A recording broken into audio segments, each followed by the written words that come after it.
Afternoon. I'm Kirsten Murphy, Executive Director for the Vermont Developmental Disabilities Council, and this is a short video that I'm making to provide you with more information about the role of the Chair and the Vice Chair, the two leadership positions on the Developmental Disabilities Council. I'm going to start by talking about the Chair and the duty that the Chair has in our bylaws. There are 5 of these duties listed in the bylaws. First, the Chair must run all Council quarterly meetings. This also includes running the Executive Committee meetings, which are the planning meetings between quarterly meetings. Now note that the bylaws say the Chair presides at these meetings. Preside is a fancy word that means you're the person in authority that attends these meetings. You don't actually have to facilitate the meeting. A chair may choose to appoint another council member, often the vice chair, to facilitate an executive committee meeting or a quarterly meeting. It's quite typical that at quarterly meetings we share facilitation between staff and various leaders of some of our subcommittees. Second duty. The chair is responsible for scheduling and calling quarterly meetings and executive committee meetings. What this means in practical terms is that the chair sits down with me once a year and sets the dates for our quarterly meetings and our executive committee meetings. Staff take care of sending reminders and the public postings that have to occur for public meetings. The chair is the one that calls meetings to order. Note that the chair also has the authority to call a special meeting. This doesn't happen often, but I can think of one occasion when we had to call a special meeting because we needed to address public comment that had been made in response to our 5-year plan. We had to do that before the filing deadline. Third duty. The chair is responsible for appointing all members of the council committees. Now, along with the executive committee, there are 3 standing committees that are mentioned in our bylaws. These are the policy committee, the program committee, and the membership committee. The chair is responsible for naming members to those 3 committees, as well as the executive committee. Note that each of our standing committees has the right to choose their own chair or co-chairs to facilitate their meetings and organize the work that they're doing. The fourth and substantial duty of the chair is to ensure that every year there is an evaluation of me, the executive director. Now, as you know, we have 2 staff members. They report to me, and I take care of having their annual evaluations. But I, as executive director, report to the council as a whole. And so the executive committee is responsible for undertaking an annual evaluation to see if I've done the things the council wanted me to do and if I'm living up to all the various requirements of my job description. The executive committee does this by gathering input from various partners in the community, from all our council members, and sometimes from staff. The executive committee then meets in a closed or executive session. That means I am not present, and they talk about my performance for the last year and the input that they received. Based on that conversation, a summary is written up using a state form. This is the standard form that the state uses for all personnel reviews.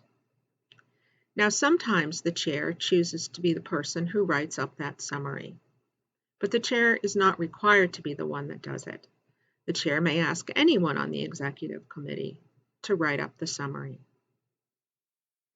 Once the summary is written, the chair takes that form and files it appropriately with the authorities at the state. Several authorities have to sign my evaluation before it becomes official.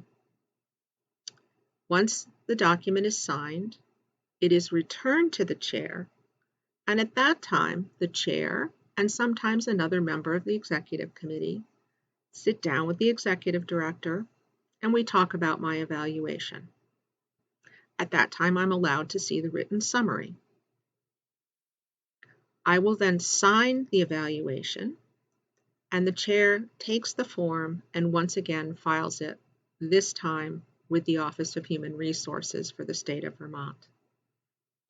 What's challenging about all of this is that there are various important deadlines that have to be met in order to ensure that the evaluation is official.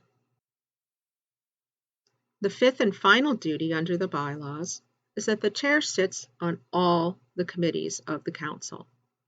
The chair is considered an ex officio member of all committees except the executive committee. Ex officio means that you don't vote. So the chair sits on the program, policy, and membership committees, but they don't vote on those committees. And typically chairs attend some of those meetings, but not all of them. That would be a lot.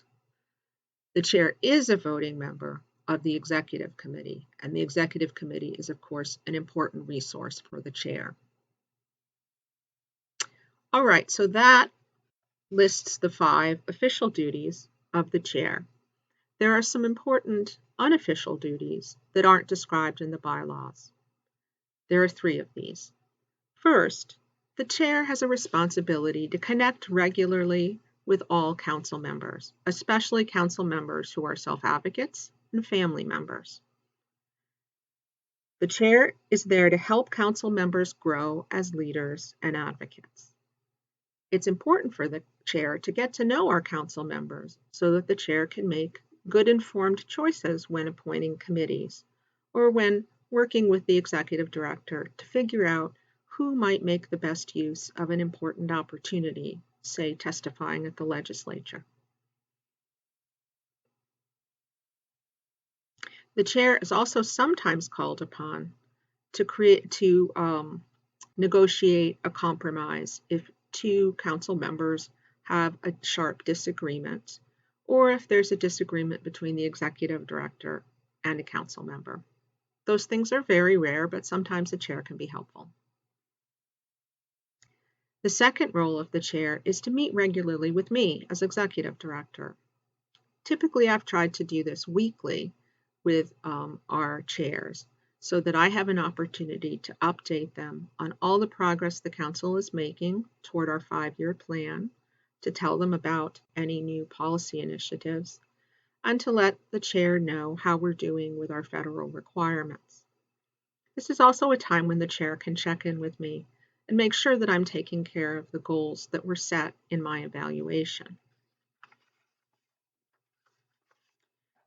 The third informal duty of the chair is that the chair sometimes speaks on behalf of the council.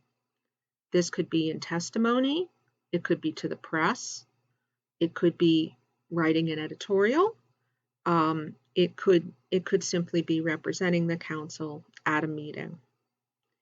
Now, the chair will always have help from staff in order to sort through what is the official position of the council, what has been voted on by the council, and to help ensure that we are never lobbying, since that is something we're not permitted to do with legislators. So staff help the chair with all these duties of speaking for the council, but it can be an exciting role for the chair. I will also mention that the chair is welcome to attend our national conference in July, though not required to. Often this is, back before the pandemic, this has been held in other parts of the country, and it's an enjoyable opportunity for the chair to get to know the councils all across the country. But for some chairs, that might be a difficult trip, and again, it's not a requirement. Now, people have also asked, what does the vice chair do?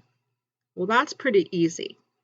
The vice chair has all the same duties under the bylaws as the chair, except the vice chair only does those things when the chair is not available to do them his or herself. For example, if the chair has to resign, the vice chair serves as the chair until the full council and the governor can appoint a new chair. Or the vice chair may serve temporarily as the council chair if, for example, the chair has to miss a quarterly meeting because they're ill or traveling out of state. Similar to the chair, the vice chair is a member of the executive committee and is a voting member.